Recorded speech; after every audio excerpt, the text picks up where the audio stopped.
বাক্যটি হলো, এই পলির মা হার জিত হবে কি হেরে। এই এ দিয়ে আমি বুঝিয়েছি এইডস রোগ।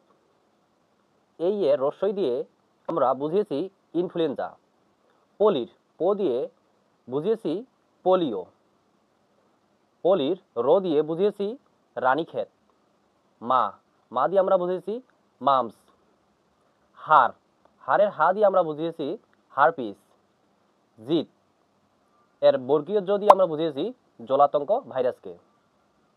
জিতের তো দিয়ে আমরা বুঝিয়েছি তর্কা ভাইরাসকে।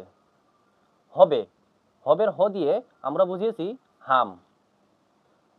হবের ব দিয়ে আমরা বুঝিয়েছি বসন্ত। হেডে হে দিয়ে আমরা বুঝিয়েছি হেপাটাইটিস। ডে দিয়ে আমরা বুঝিয়েছি ডেঙ্গু।